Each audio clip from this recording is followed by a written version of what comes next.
산불 진화라는 토픽으로 말씀이 들려야 합니다라는 제목의 말씀으로 은혜를 받고자 합니다.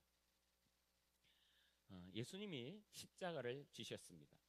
그 십자가를 지고 죽으신 이후 그를 따랐던 많은 제자들과 무리들이 하나 둘 떠나는 광경이 누가복음 24장에 오늘 읽은 본문이 되겠습니다. 그 중에 엠마오로 가는 두 제자가 등장하는데요. 그들은 기가 푹 죽은 채로 예루살렘을 떠나서 자기의 고향쯤 되겠지요. 엠마오 동네로 걸어가고 있는데 어느 순간 그 둘은 부활하신 예수님과 함께 걷고 동행하게 됩니다. 그런데 이상한 것은 그들이 이분이 예수님인지 눈치를 채지 못하고 있다는 사실이죠. 여러분, 엠마오로 가는 두 제자가 누구입니까? 얼마 전까지 예수님과 함께 있었던 제자들 아닙니까? 그런데 이들이 어떻게 예수님을 낯선 사람으로 여기고 그들과 함께 주님과 함께 이야기를 하는데 한번 그 이야기 내용이 이런 겁니다. 예수님이 먼저 그 말씀을 하시죠. 무슨 일이 있어? 그러니까 우리가 슬픈 일을 당해서 그렇습니다. 무슨 슬픈 일이요? 아니 사장님은, 아저씨는 아직 예루살렘에 있었던 그 엄청난 일을 모르십니까? 예수님이 돌아가셨지 않습니까? 여러분, 참 웃긴 장면이지요. 예수님을 앞에 두고 예수님에게 예수님을 모르냐고 묻고 있는 것입니다. 지금 그들은 부활하신 예수님이 같이 걷고 있음에도 불구하고 못 알아보고 있다는 것이죠. 그것이 그들의 가장 큰 문제인 것입니다. 오늘 여기서부터 말씀을 한번 출발해 보고자 합니다. 첫 번째입니다. 시작. 말씀이 들려야 예수님이 보인다. 여러분, 저는 목회를 하면서 이런 경험을 가끔씩 하는데요. 특히 수련회나 부흥회 같은 것을 하면 성도님들에게 가끔씩 생기는 일입니다. 한 집사님 일인데요. 이런 현상이 생겼어요. 그 집사님은 늘 교회 안에서 사이드였습니다. 늘 교회에 대해서 뭐 조금 불만이라고 할까요?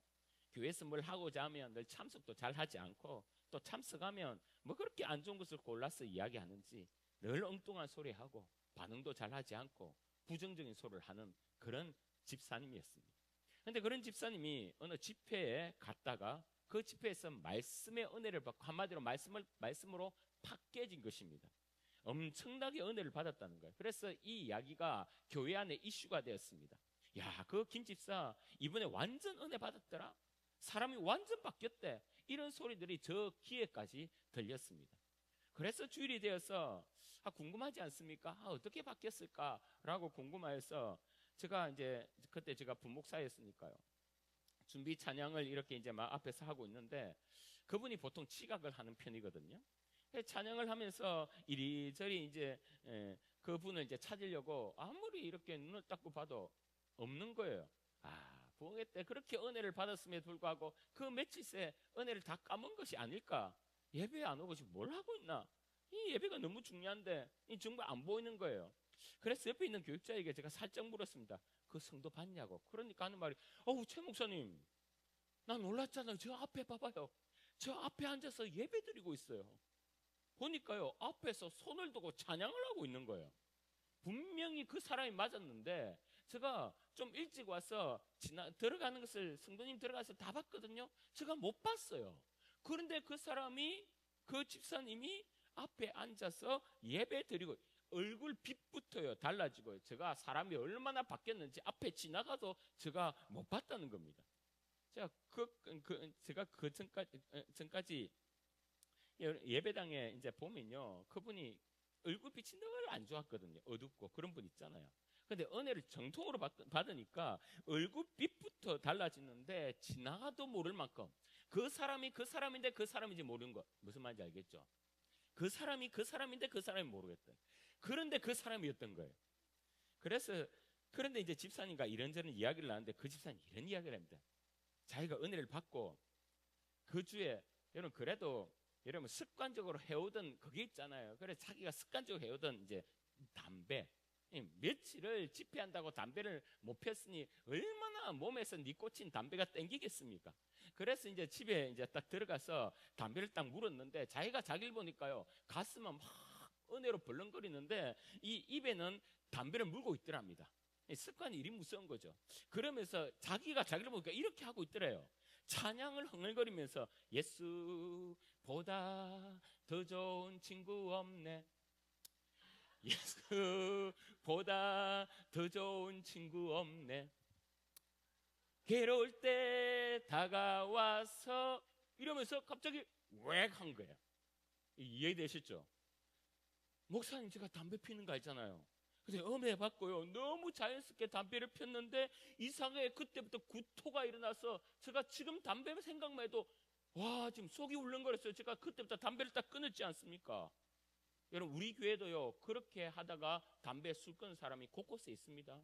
손들어 보라고 하고 싶지만 여러분, 그래서 정말 바뀌었어요. 말씀이 들어가니까요, 사람은 못 알아보겠더라고요. 담배 이야기가 나왔으니 하나 제가 붙여볼게요. 한국의 원로인 김진홍 목사님이 이런 이야기를 합니다. 본인이 목회를 할 때 설교 중에 이런 이야기를 하는데, 젊은 집사님이 담배를 못 끊는 거예요. 근데 그 집사님이 약간 자기 변명식으로 목사님이 와서 이렇게 묻는 겁니다. 목사님, 담배 피우는 게 죄입니까? 성경에는 없는데 왜 자꾸 담배가 죄라고 이렇게 사람들이 이해하는지 잘 모르겠습니다. 실제로 성경에 그 시대엔 담배 자체가 없었어요. 그래서 이제 그 이야기를 하는 겁니다. 그러니까 목사님이, 야, 이 사람아, 그거는 죄다 아니다 할 게 아니지. 그런데 하나님이 기뻐하지 않는 것은 틀림없어. 왜 그렇죠? 야, 생각해봐라. 만약 하나님이 기뻐하시면 사람을 지을 때 머리에 굴뚝을 하나 놨지 않겠느냐. 봐봐, 굴뚝이 없지 않느냐. 굴뚝이 없는데 자꾸 속에 불을 떼니까 연기가 나고, 연기가 안 빠지니까 코로 내고 입으로 내고 이리 난리를 치지 않느냐. 이러면서 서로 웃었답니다. 다시 돌아왔어. 여러분, 은혜를 받으면요, 정과 은혜가 완전히 사람이 달라져요. 여러분, 제 아들이 여태까지 같이 있었던 예수님을, 그 부활하신 주님을요, 못 알아본 거죠. 그런데 언제 그 주님을 알아보았느냐, 언제 주님을 느꼈느냐. 여러분, 오늘 성경은 그것을 분명히 설명해 주고 있는데요, 예수님이 자기를 못 알아보던 제자에게 주님께서 자기를 알아볼 수 있는 방법을 가르쳐 주십니다. 25절에 이르시되 미련하고 선지자들이 말한 모든 것을 마음에 더디 믿는 자들이여. 두 제자를 두고 이야기하는 거예요. 그러니까 전에 부활에 대해서 예수님 너무 말씀을 많이 하시는데 못 알아먹었다는 거예요. 26절에 그리스도가 이런 고난을 받고 자기의 영광에 들어가야 할 것이 아니냐 하시고, 이에 시작.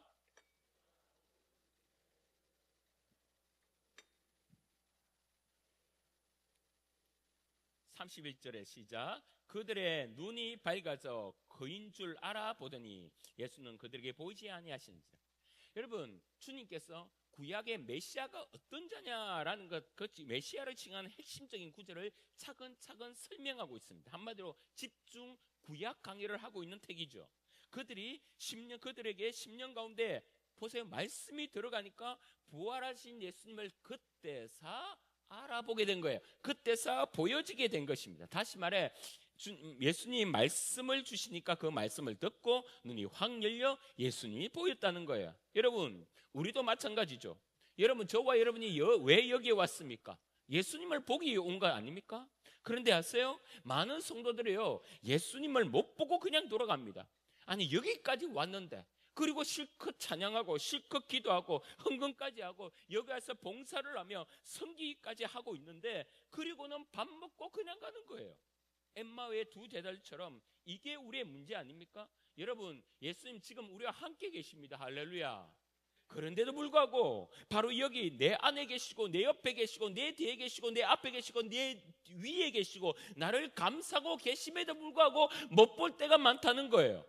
여러분, 성령께서 오신 이유가 뭡니까? 내 안에 있는 예수 그리스도, 이곳에 계신 주님을 깨닫고 보게 해주시기 위해서 온 것 아닙니까? 그래서 주님은 오늘 말씀으로 통해서 내 옆에, 내 앞에, 내 뒤에, 내 심령에 계신 주님을요, 알아먹도록, 깨닫도록 여러분 귀에 대고 소리를 지르는 거예요. 이 목사를 이 앞에 두고 말씀을 선포함으로 제가 목소리나 작습니까?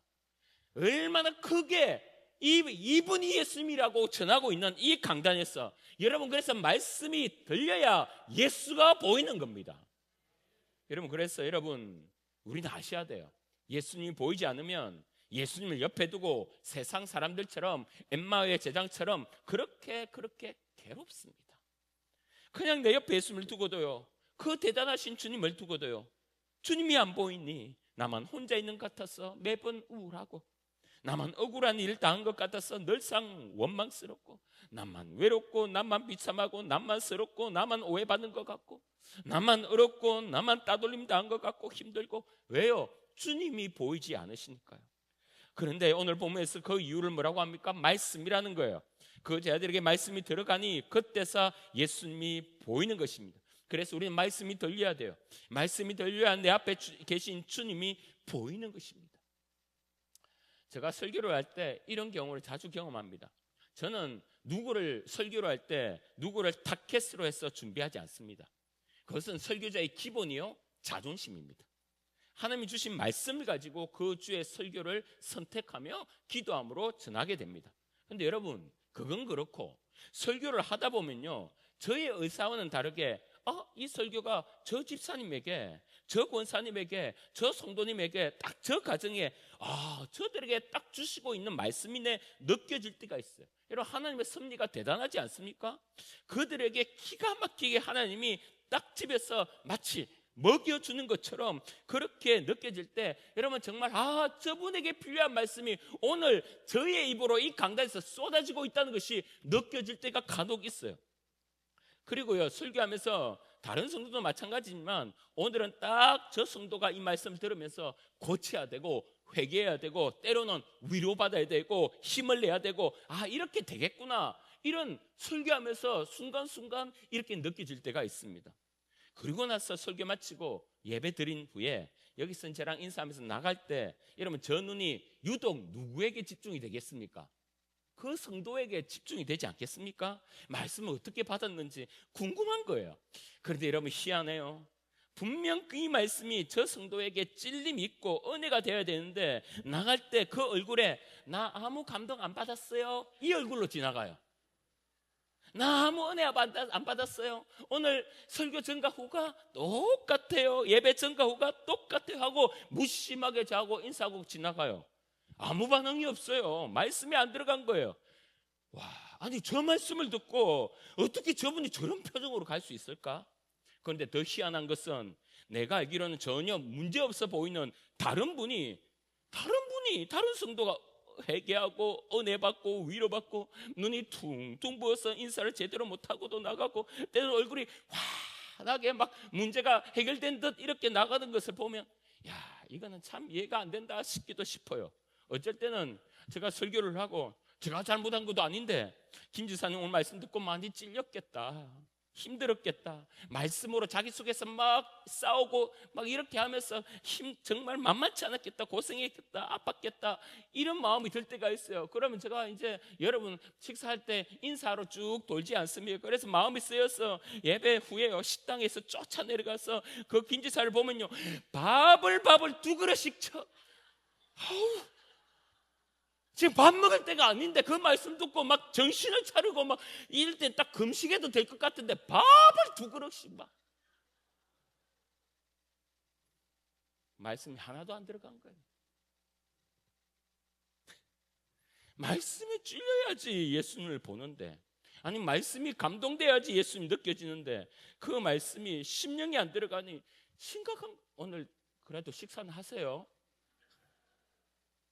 그냥 엠마오로 가는 제자 같은 거예요. 옆에 있어도 예수님을 못 봐요. 엉뚱한 행동해요. 그러니까 말씀이 안 들어오니 시험 오면 그냥 벌러덩 자빠지는 거죠. 어려움이 오면 그냥 포기해버리고, 아프면 그냥 원망해버리고, 그것으로 인내하고 참고 기도하고 말씀으로 이겨내고, 이게 안 되는 겁니다. 그러니까 명찰은 크리스찬이라 붙이고요, 삶은, 행동은 불신자 같은 것이죠. 여러분 아십니까? 사람은 표적으로 이적이 막 나타난다고, 내 앞에 죽은 자가 막 살아난다고 여러분 믿는 게 아니에요. 우리가 그렇죠, 내 앞에 여러분 생각에 막 대단한 일이 일어나고 이 기도의 능력이 나타나서 응답이 오고, 그러면 우리가 예수님 믿을 것 같죠? 아니요, 성경은 그렇게 말할 거 있지 않습니다. 물론 그것들이 도움은 될지 모르지만 믿음은 오직 말씀을 어떻게 해요? 말씀이 들어야, 믿음은 들음에서 나온다고 이야기했지 않습니까? 그래서 말씀이 들려야 들리는 것이 은혜인 것이. 지금 여러분 가운데 뭐가 들어가 있습니까? 말씀입니까? 아니면 복잡한 감정입니까? 말씀입니까? 아니면 내 상식과 지식과 경험입니까? 빛이신 말씀이 들어가기를 소원합니다.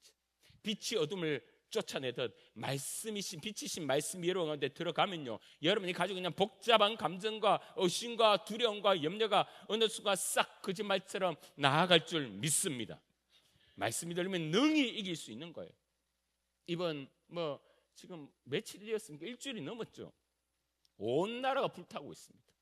서울 면적 3분의 2 정도가 경북 지역을 태웠다고 합니다.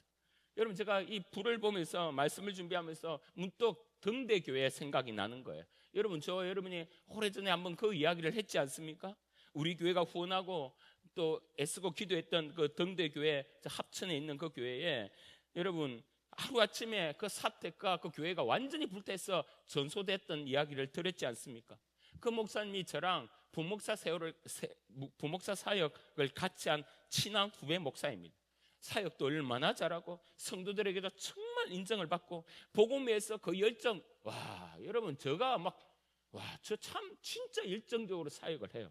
아무것도. 그런데요, 그가 어느 날 하루아침에요, 합청 골짜기로 하나님의 음성을 들었다고 그냥 무작정 들어갑니다.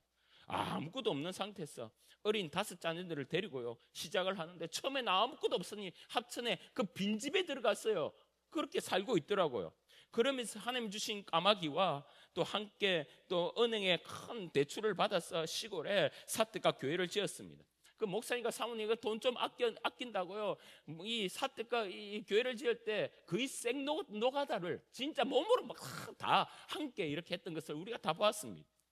여러분, 목사님이 그렇게 시작한 시골 교회가 6년 7년 지나면서요, 삶은 만만치 않더라고요. 성도들이 없으니까 목사님 부부가 버섯을 키우면서요, 그 목사 부부가 합천에 이 시장, 이 장이 열리면요 일주일에 2번씩 그 버섯을 팔고 있는 그런 상태였습니다. 여러분, 그 목사님 손재주가 좋아서 엘림시의 그 테이블 같은 것도 그 목사님이 다 만들어서 가져온 거예요. 그러니까 여러분, 그렇게 손수지었던 정말 피땀이 다 들어간 그 사택과 그 교육관이, 여러분 저번에 한번 사진을 보여드렸는데 한번 보여주시죠. 이렇게 막 예쁘게 지었어요. 아주 예쁘잖아요. 그런데 한순간 불이 이렇게 나더니 결국에는 이렇게 완전히 잿더미가 되었습니다. 여러분, 제가 그때 밤에 전화를 하니까요, 그 목사님이 이렇게 이야기해요. 그 밤에 목사님 다 타버렸습니다. 제가 할 말이 없더라고요. 그 친한 목사님들에게 저한테 막 전화가 왔는데, 목사님, 그 우리 임영대 목사님 영대 집이 불탔습니다. 다른 것도 아니고 어떻게 그렇게 힘들게 하루하루 주님 보고 살아가는데 어떻게 이런 일이 있습니까? 어떨 때는 정말 원망스러운 마음으로 저에게 전화를 해요. 그 다른 목사님들, 그분을 아는 목사님, 정말 맞거든요.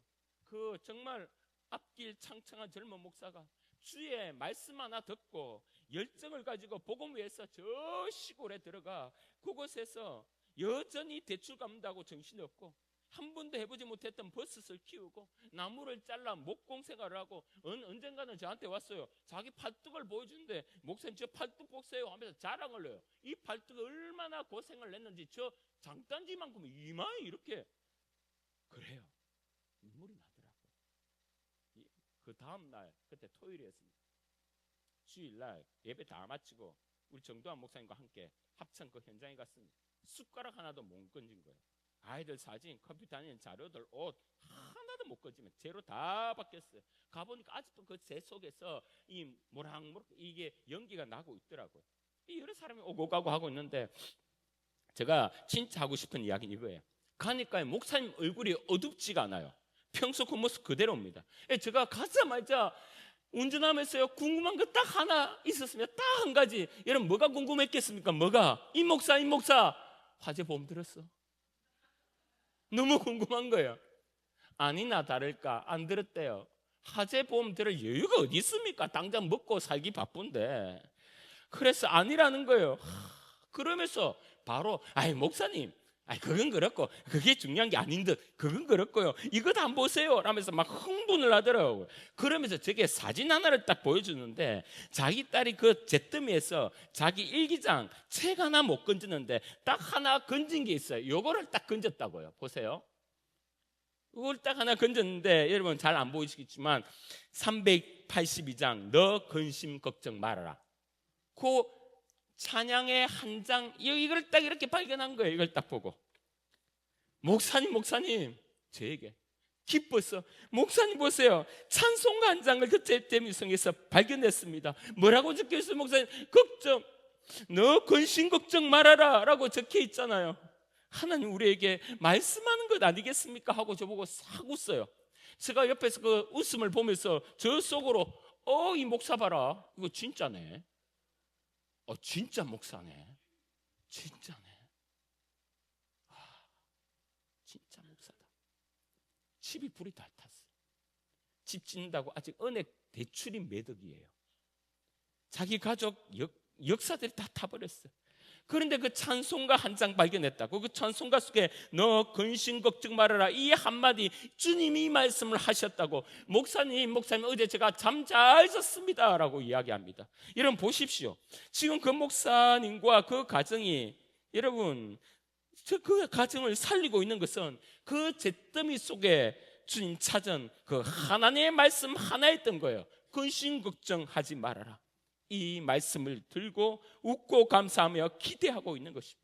여러분, 말씀이 들리니 그 불타는 상황에도 예수님이 보였다는 거예요. 그 잿더미를 보고 그 순간 이 목사가 원망을 한들 누가 거기에 대해서 침을 뱉겠습니까? 목사라면 그렇게 하면 안 된다, 누가 그러겠어요? 모세도 원망했고요, 야곱도 원망했고요, 욥도 원망했고요. 이런 순간 이런 상황에 어떤 사람이 원망하지 않겠습니까? 그런데 그는 하나님이 말씀했다고, 걱정하지 말라고 말씀했다고, 하나님이 지켜주신다 말씀했다고. 여러분 그 후렴이 어찌 됩니까? 주 너를 지키리 아무 때나 어디서나 주 너를 지키리, 그 다음에요, 늘 지켜주시리.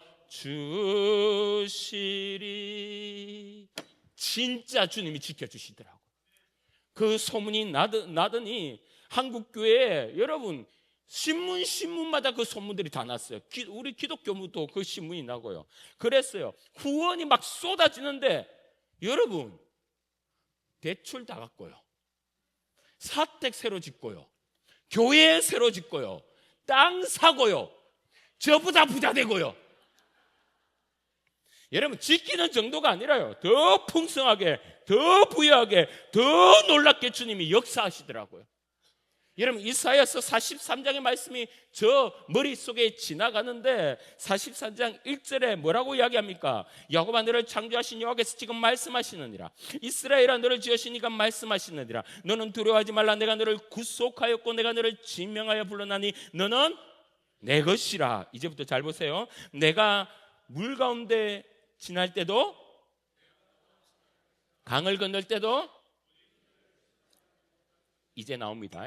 내가 불 가운데 지날 때 타지도 아니할 것이요 불꽃이 너를 사르지도 못하리니. 불꽃이 너를 사르지도 못하는다. 불꽃이 다 살라져 버렸는데 더 크고 더 좋고 더 멋진 것으로 주님이 채워주신 거예요. 여러분 말씀이 들리면 예수님이 보입니다. 할렐루야. 말씀이 들리면 그 시험조차도 전화 이복되는 것입니다. 말씀이 들리면 깨진 상황, 깨진 관계도 더 단단하게 붙어지는 것입니다. 여러분 주님이 오늘도 나 자신을 바라보면서 한없이 힘이 빠져 있고 한없이 눌려 있고 한없이 고통스러운 우리에게 오늘 이 메시지, 설교의 메시지, 주님의 메시지를 던집니다. 내가 너와 함께 있다. 내가 너를 반드시 지킬게. 여러분 이 말씀 붙드시고 말씀을 계속 묵상하고 듣고 깨달음으로 어느 순간에도 어떤 시험에도 여러분의 눈에 주님이 보이는 기적이 있기를 주의 이름으로 축원합니다. 두 번째, 시작. 여러분 우리가 두 번째 내용을 살펴보기 전에 왜 이렇게 성경은 말씀하는가? 그 이유는 분명합니다. 말씀이 어마어마하기 때문입니다. 여러분 우리가 정말 이 말씀의 능력과 파워를 제대로 안다면 아마 이 말씀을 내 속에 넣으려고 저와 여러분이 아마 난리가 날 거예요. 여러분 하나님의 말씀은요 일단 어떤 특징이냐면 변함이 없으십니다. 이게 하나님의 말씀의 가장 큰 능력 중에 하나거든요. 베드로전서 1장 23절에 내가 너희가 거듭난 것은 썩어질 씨로 된 것이 아니요 썩지 아니할 씨로 된 것이니 시작 살아있고 항상 있는 하나님의 말씀으로 되었느니라. 그러므로 모든 육체가 풀과 같고 그 모든 영광은 풀의 꽃과 같으니 풀은 마르고 꽃은 떨어지되 오직 주의 말씀은 세세하였으니 너희에게 전한 복음이 곧 이 말씀. 주의 말씀이 세세토록 있는 것이 어느 정도까지냐? 변함이 없다는 거예요. 여러분, 하나님의 말씀은 또 다른 하나님의 말씀이 취소하기 전까지는 하나님의 말씀은 계속 이루어집니다. 창세기 1장에 하나님이 이르실 때 말씀하실 때 이 말이거든요. 빛이 있으라 하시니 빛이 있었고, 또 창세기 1장 6절에 하나님이 이르실 때 이건 말씀하실 때거든요. 물 가운데 궁창이 있어 물과 물로 나뉘라 하시고, 창세기에 이 말씀으로 다 창조하셨던 거 아닙니까? 그러니까 빛이 말씀이 나오면서 빛이 있으라니까요. 해와 달이 생기고요. 바다가 있어, 땅이 있어, 산이 있어, 코끼리가 있어, 사자가 있어, 고양이가 있어. 여러분 있어 하니까요. 그대로 있어지는 거예요. 근데 이게 그것이 없어질 때는 하나님이 없어져 라고 해야만 그때 없어지는 거예요. 그 전까지는 무조건 있는 거예요. 이게 하나님의 특징입니다. 그래서 히브리서 1장 3절에 이는 하나님의 영광의 광자시와 그 본체의 형상이시라 그의 능력의 말씀으로 만물을 뭐 하시고 붙드시며. 여러분, 말씀이 만물을 붙들고 있다는 거예요. 그래서 저 산에 있는 소나무도 말씀이 지탱하고 붙들고 있고요. 저 바위는요, 저 산 귀퉁이에 박혀 있으라 하니까 지금 박혀 있고요. 봄, 여름, 가을, 겨울 있어 하니까 여러분 보십시오. 얼마 전까지 너무 추웠는데 여러분 그 일주일 새 벚꽃이 피고요, 개나리가 피고요. 여러분 그것이 뭐냐? 말씀이 유지하고 지탱하고 하도록 주님이 말씀이 움직이고 있으니 그렇게 지속 가능하게 된 겁니다. 여러분 이게 어느 법이까지 가느냐? 우리 인간의 운명까지 가는 겁니다. 여러분 보십시오. 창세기 2장 17절에 선악을 알게 하는 나무의 열매를 먹지 말라. 먹는 날에는 반드시 뭐 하리라? 죽으리라 하시니라. 여러분 하나님께서 사람에게 뭘 창조했단 말입니까? 말씀으로 죽음을 창조한 거예요. 여러분 죽음은 마귀가 만든 것이라고 생각하는 착각한 사람이 있어요? 아니에요. 죽음조차도 하나님이 만드신 거예요. 우리가 죽는 것 뭐 자연스러운 현상이라고 이야기하지만 아닙니다. 말씀이 그렇게 선포되었기에 그 말씀을 따라 사망이 우리 인류 가운데 우리의 인생 가운데 들어오게 되었고 그것이 역사에서 말씀 때문에 우리가 죽는 거예요. 그래서 아무리 오래 살아도요, 보세요. 창세기 보면 홍수 전에는 거의 900살, 평균이 900살이라. 제일 오래 산 사람이 무드셀라 969세. 근데 그 결과는 무엇이냐? 결과는 이 말이에요. 아무리 오래 살아도 결국은 죽는다. 하나님의 선포된 말씀은 어느 누구도 거스릴 수 없다. 왜냐하면요, 세상은 말씀으로 움직이니까요. 그래서 죄 때문에 말씀은 다 죽는다고 하지 않습니까? 그렇다면 이 죽음을 이길 길은요, 똑같이 오직 말씀, 유일하게 말씀밖에 없어요. 아니야 다를까 말씀이 다시 산다고 이야기합니다. 저는 여러분은 이 말씀을 너무 좋아해서 외우기도 하는데, 요한복음 3장 16절에 하나님이 세상을 이처럼 사랑하사 독생자를 주셨으니 이는 그를 믿는 자마다 멸망하지 않고, 예수님을 믿으면요 죽는데 뭐라고요? 산다라고 이야기합니다.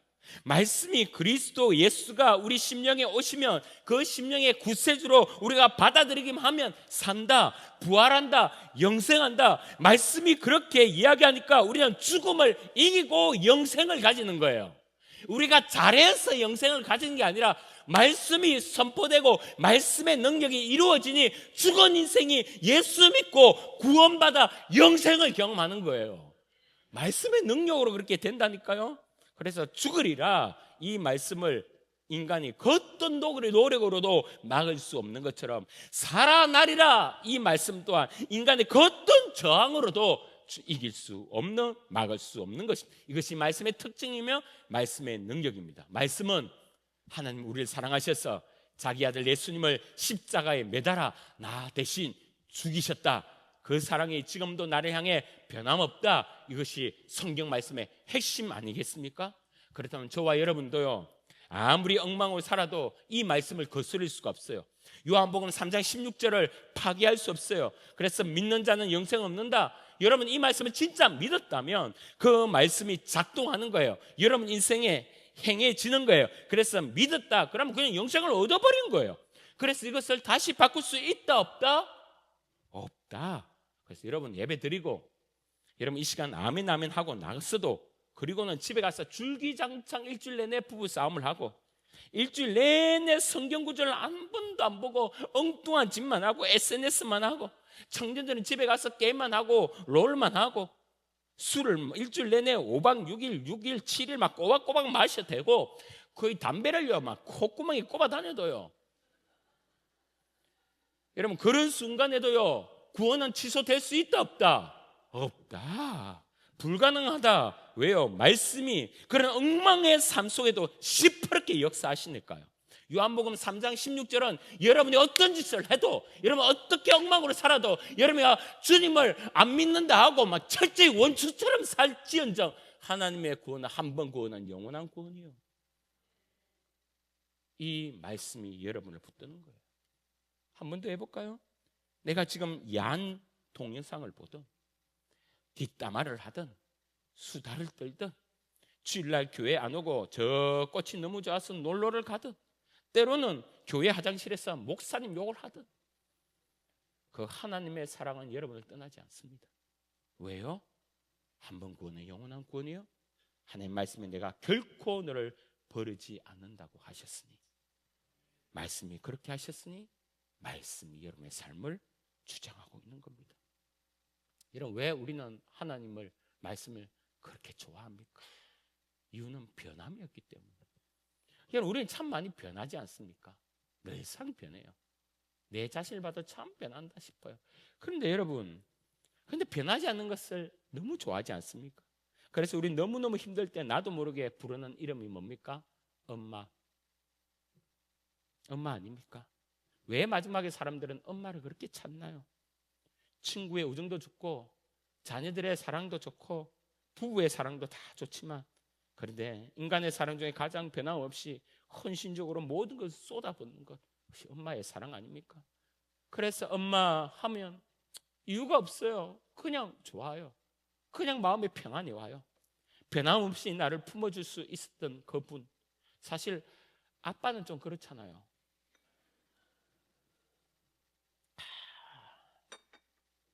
그런데 마지막 힘들 때는요 다 엄마예요. 엄마. 그 사랑 변치 않으니까. 지금 저는 어머니가 하늘나라에 가 계시지만 한 번씩 엄마라는 존재가 없다는 그 허전함이 여러분 내 마음을 좀 울컥 그렇게 만들 때가 있습니다. 아직도 기억이 나요. 중학교 때인가요?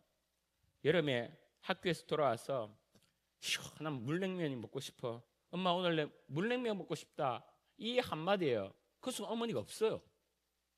보면요 집이랑 한 200m쯤 되는 기장에서 최고 육고기, 맛있는 육고기집에 거기 냉면이 진짜 맛있거든요. 그 냉면을 제가 좋아하는데 저 말이 마치자마자 그냥 큰 쟁반에 여러분 그릇 하나 들고요, 그걸 이고요 200m 갔다 그거를 사갖고 200m 이고요 나 쫓아옵니다. 그리고는요 저를 먹여요. 제가 먹는 걸 보고 또 많이 쳐다봐요. 그럼 먹고 있으면요, 급하게 먹고 있으면 무채를 먹으라고 딱 밀어요. 그럼 또 이렇게 먹고 나면 그렇게 좋은가 봐요. 아니 중학생인데 그냥 돈 주고 사 먹고 오라 이러면 되잖아요. 근데 아들 학교 갔다 왔다고 힘들까 봐 그걸 낑낑대고 들고 오는 그 모습이 평생 똑같습니다. 변함이 없어요. 변함없는 그 사랑, 아들 바라기. 그래서 힘들고 진짜 힘들면 이 땅에 있지도 않는 엄마가 이 50이 넘은 이 징그러운 아들이 보고 싶어요. 우리 다들 그렇게 엄마를 찾지 않습니까? 왜요? 변함이 없기 때문에. 그런데 여러분, 하나님은 변함이 없습니다. 예수님은 변치 않습니다. 그 말씀은 영원토록 있습니다. 그 말씀이 지금 나를 유지하고 있고 지탱하고 있고 보존하고 있고, 이 말씀이 언제 나를 붙들고 있으며 이 말씀은 내가 죽은 이후에 영원히 나와 함께 있을 말씀입니다. 그런데 그 말씀이 여러분 심령에 들어오지 않는다면 이것만큼 힘든 것이 어디 있겠습니까? 다시 두 번째로 돌아가서 말씀이 들려야 승리할 수 있다고 말씀드렸지 않습니까? 그 이유는 항상 말씀이 기준이기 때문에. 여러분 이 말씀의 기준은 왜요? 영원이기 때문입니다. 여러분 우리 개인적으로는 우리 고작 오래 살아봤자 100년 아닙니까? 그리고 이 인류의 역사가요, 성경학자는요 몇천 년 또 몇만 년 이렇게 생각을 합니다. 고작 그래봤자요 그 짧은 찰나 같은 이 땅의 역사와 개인의 100년 채 안 되는 그것과 정말 영원한 말씀과 비교를 해보면 이런 비교가 되지 않지. 그래서 이 말씀이 내 심령에 딱 들어오면 영원을 기초로 이루어진 그 말씀이 내 삶의 기준이 딱 되면요 저와 여러분은요 삶이 달라져요. 정말로 삶이 새롭게 됩니다. 그래서 이 영혼을 기준으로 세상을 보고 이 사건을 보고 이 사람을 보고 이 시험을 보고 이 문제를 보면요 우리는요 참아낼 수 있고요 인내할 수 있고요 이해할 수 있고요 사랑할 수 있고요 먼기 계기 마감 살전할 수 있는 거예요. 여러분 보십시오. 영혼을 기준으로 살아요. 그래서 영혼과 찰나가 있는데 우리는 찰나로 기준을 삼는다면 이 영혼을 기준으로 삼는다면 이 찰나로 움직이는 모든 일들은요 아무것도 아니게 되죠. 그래서 여러분 이 세상은 뭐로 싸워야 되냐? 말씀으로 싸우는데 그 말씀으로 싸우는 이유는 뭐냐? 이 말씀은 지금부터 영원까지 가니까 그 영혼의 말씀으로 우리의 이 땅의 짧은 것들을 볼 때 우리는 능히 이길 수 있는 것입니다. 그래서 여러분 이런 말이 있어요. 메뚜기랑 하루살이랑 싸웠답니다. 이게 뭐 진위 여부는 가릴 수가 없어요. 싸웠답니다. 메뚜기가 길을 가는데 하루살이랑 부딪혔어요. 그래서 시비가 붙었답니다. 그런데 그날따라 기분이 좋지 않은 이 하루살이가 메뚜기에게 막 욕을 했어요. 그러자마자 열받은 메뚜기가 하루살이를 두들겨 패버렸습니다. 집으로 돌아온 이 하루살이가 너무 억울해서 형이 좀 뭐 파워가 있었던 모양이죠. 형에게 이러이러 좀 복수 좀 해달라고. 그래 형이 뿔 따고 나서 부하 5,000마리를 데리고 메뚜기한테 달려갔습니다. 이 하루살이들이요 메뚜기 중심으로 삥 돌려서 결투를 신청한 거예요. 여러분 생각해보시죠. 1대 5천이에요. 1대 5천. 수에 밀리니 여러분 승부가 나겠습니까? 가망이 있겠습니까? 그래서 메뚜기가 이러면 끝나겠다 싶어서 한마디 툭 던집니다. 여러분 다 느낌 오시죠? 무슨 말 할지. 1대 5천. 이때 메뚜기가 이길 수 있는 유일한 방법. 야 내일 제대로 한판 붙자. 이길 방법 이거밖에 더 있습니까? 여러분 우리가 세상과 싸우는 방법이 이거예요. 여러분 성도는요 당장 지금 결판을 내라고 세상 끊임없이 우리의 유혹하고 시험합니다. 그래서 협박을 하죠. 고작 몇십 년밖에 안 사는 우리의 인생을 두고요 협박을 해서 너 돈 없으면 죽어. 돈으로 막 협박을 하는 거예요. 너 저 사람 잘못 건드리면 끝나. 사람으로 협박을 하는 거예요. 저 자리에 안 올라가면 사람들이 엄청 너를 무시할 걸 자료로 협박하고. 여러분 때로는 얼마나 우리가 나이 좀 되신 분은 건강으로 협박을 당합니까? 아침마다 이러면 피를 딱 내가 이렇게 혈당을 딱 재면서 가슴이 두근두근 얼마나 협박을 당합니까? 여러분 아마 많은 분들이 매달마다 뭐 정기검진 하는 게 또 한두 개는 있을 거예요.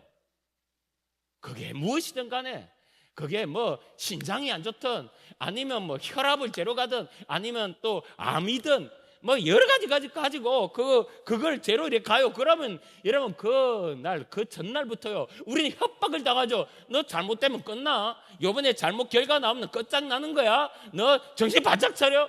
끊임없이 이 짧은 찰나에 우리의 인생을 두고 우리를 협박해서 우리를 괴롭게 하고 힘들게 하는 거예요. 여러분 문제가 터지고 시험의 문제가 일어나면 그거 해결하지 않으면 죽을 것 같지요. 협박을 하는 거예요. 그런데 여러분 내게 고작 협박해 봤자 그 몇십 년짜리예요.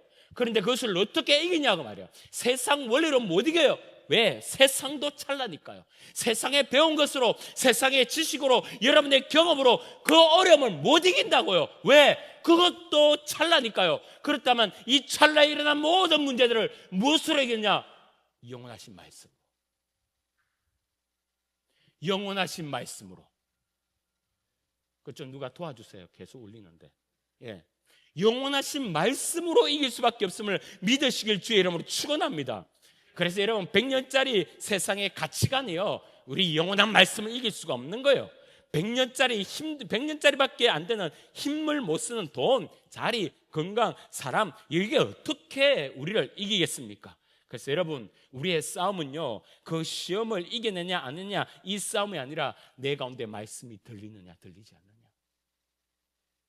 말씀이 들리면 이기고 말씀이 들리지 않으면 우리는 판판이 세상에 치게 되는 것입니다. 여러분, 말씀 점점 이제 마무리되어 가는데요. 여러분, 바울이 영혼을 기준으로, 부활을 기준으로 이 땅에서 막 싸우니까 그 가운데 생기는 현상 하나가 있었는데, 이런 현상이 생깁니다. 갈라디아서 5장 17절, 이후로는 누구든지 나를 괴롭게 하지 말라. 내가 내 몸에 예수의 이제 나오느라. 이게 이제 새 번역인데요. 한번 읽어 봅시다. 이제부터 아무도 나를 괴롭히지 마옵소서. 괴롭히지 마십시오. 나는 내 몸에 예수의 상처를 쥐고 삽니다. 하나님 나라에서 헌신했던 바울이 예수의 상처 자국이 있었어요. 여러분, 복음 전하다가 매도 맞고요, 옥에 갇히기도 하고 죽을 뻔하고요, 강도 위험도 당하고요, 얼마나 고생했습니까? 그러니까 여러분, 그 몸에 얼마나 많은 상처들이 있겠어요. 그런데 바울은요, 그 상처를 숨기고 싶은 마음이 없었습니다. 이 상처를 은근히 드러내고 있고요, 좋아하고요, 마치 멋진 타투처럼 보여주고 싶어요. 여러분, 이스라엘에서 목동을 뽑아서 자기 양을 맡길 때 이 목동의 후보들이 막 오잖아요. 그럼 주인이 테스트를 하는데 우통을 벗어보라고 합니다. 그리고 우통을 딱 벗는 순간 쭉 보고는 너가 해, 이렇게 하는 거예요.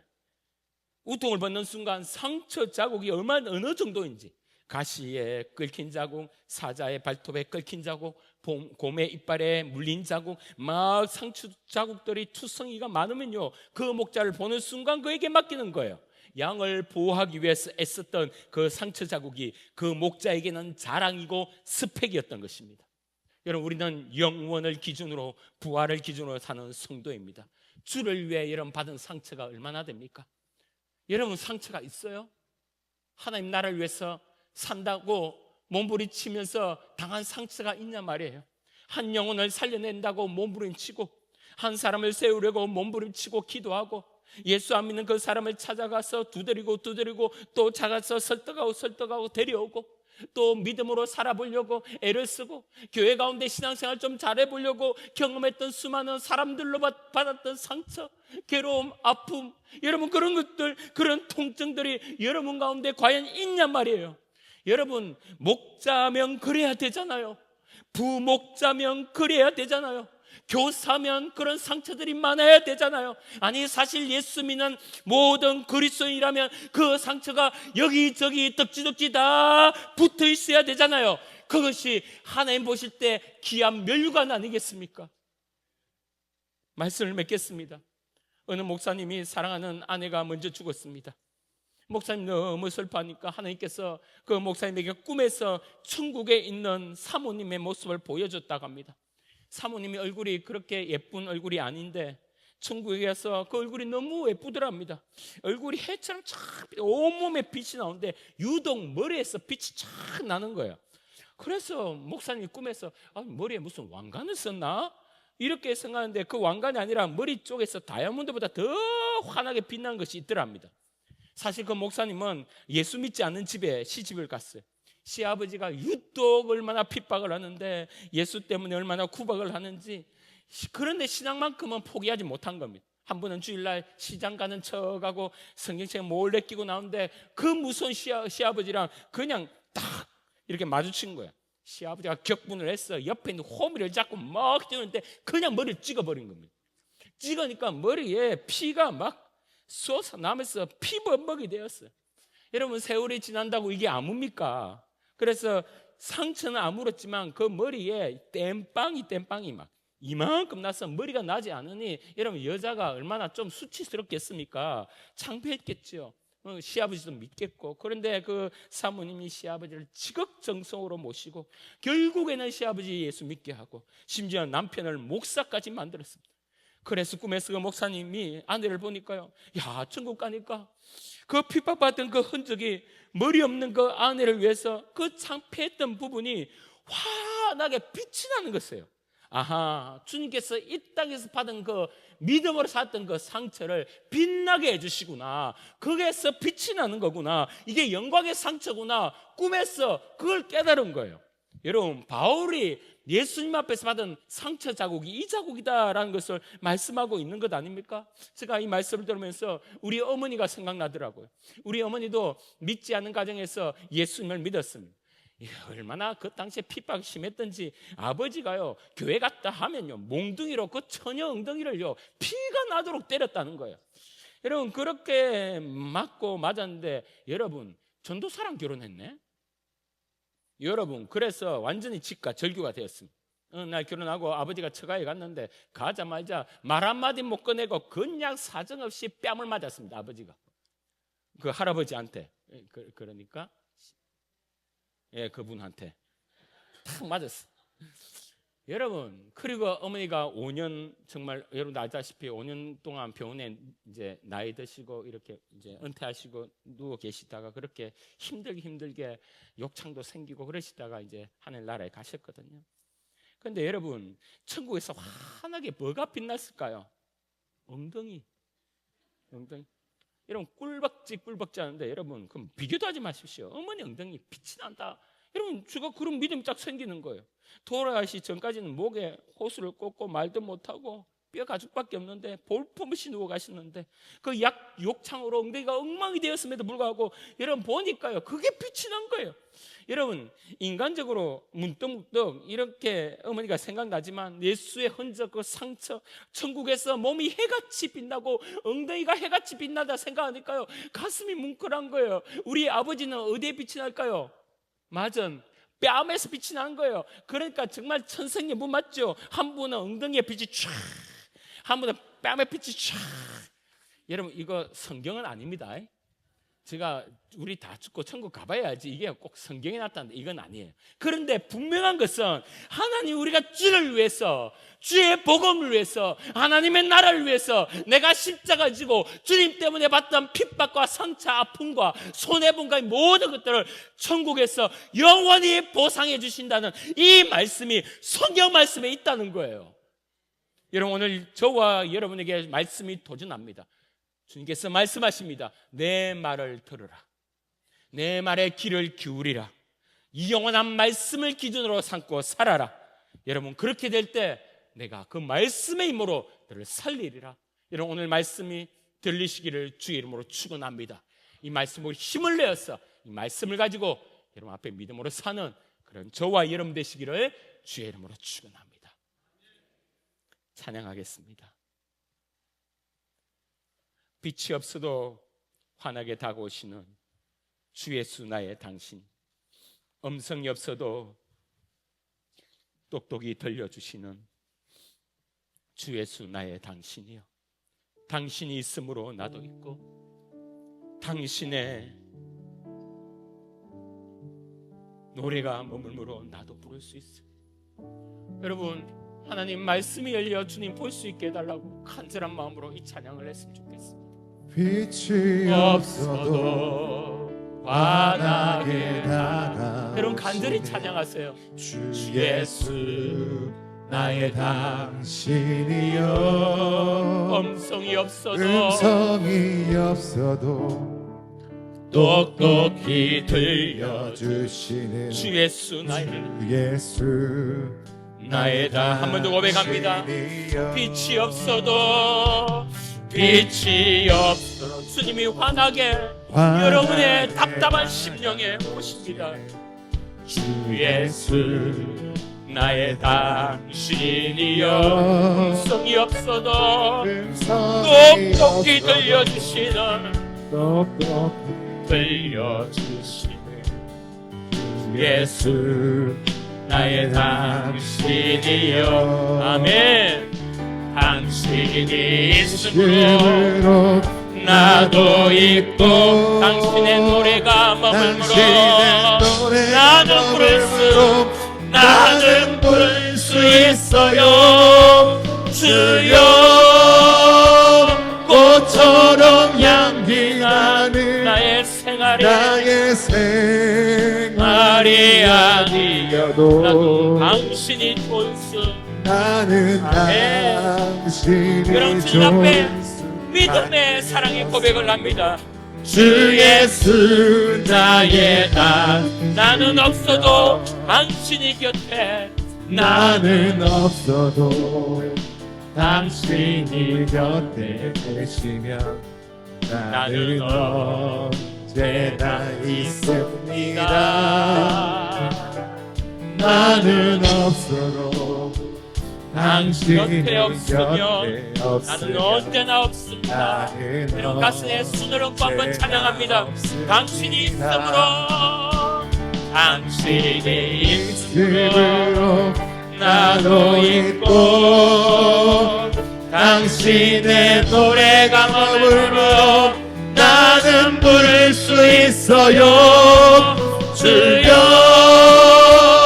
꽃처럼 향기 나는 나의 생활이 아니어도 나는 당신이 좋을 수밖에 없어요.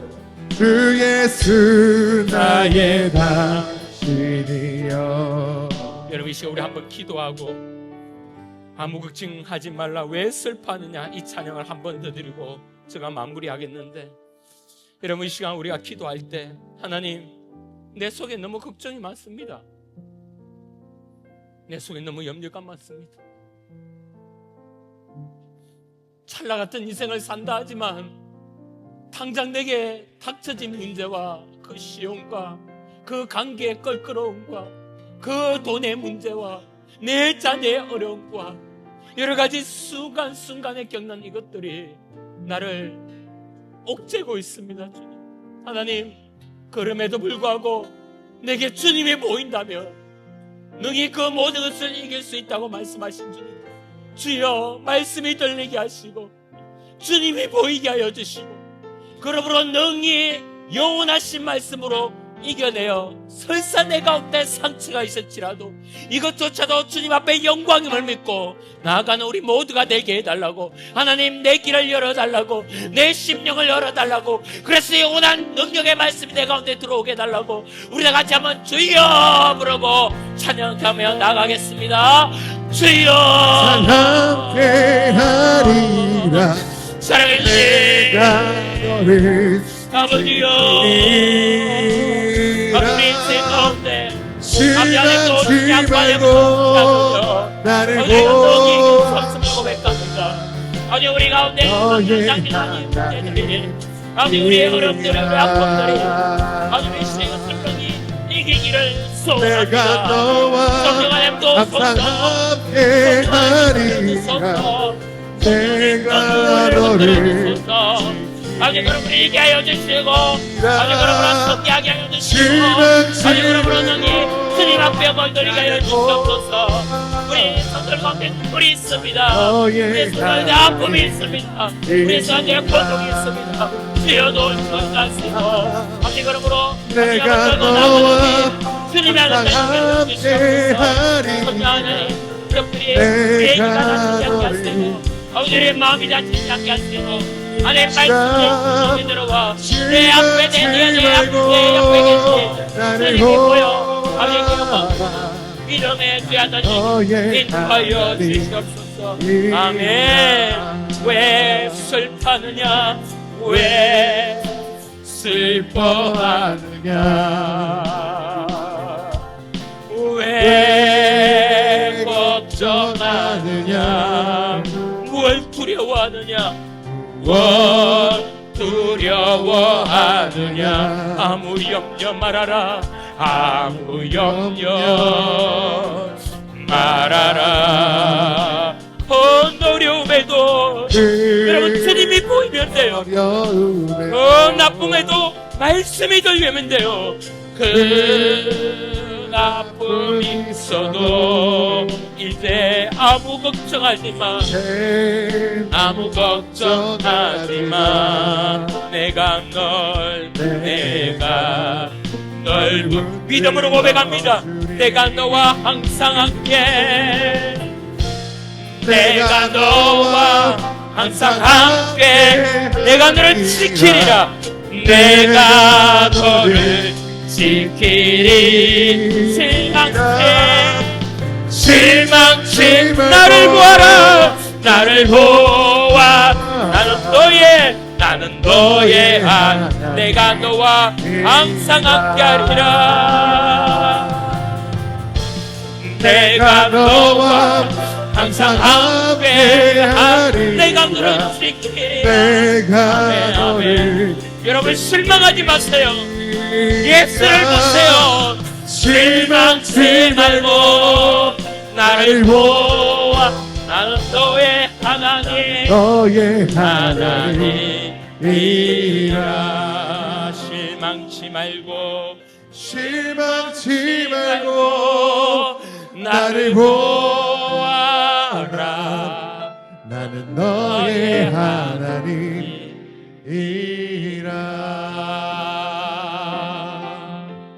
사랑의 주님, 주님이 보인다면, 하나님 말씀이 들린다면 능히 이 짧은 찰나 같은 인생의 살이의 어려움과 문제를 능히 이길 수 있다고 말씀하여 주신 주님, 하나님, 지금 우리 성도들 중에, 아니 대부분의 우리 인생 중에 아파하고 괴로워하며 힘들어하는 그들의 심령에 가셔서 주님 보여주시고 말씀이 들리게 하여 주셔서 어떤 어려움에도 능히 일으키며 결국에는 찬양까지 가는 우리 모든 인생 될 수 있도록 역사하여 주시옵소서. 주여, 귀한 헌금 드렸습니다. 드린 손길이 함께해 주시고, 특별히 영적으로 시험들어 아파하는 자, 마음으로 괴로워하며 답답해하는 자, 육체의 아픔으로 주님 고통 가운데 있는 자, 주여 가셔서 여호와 라파 되어 주시고 깨끗하게 치유하여 역사하여 주시옵소서. 감사드립니다.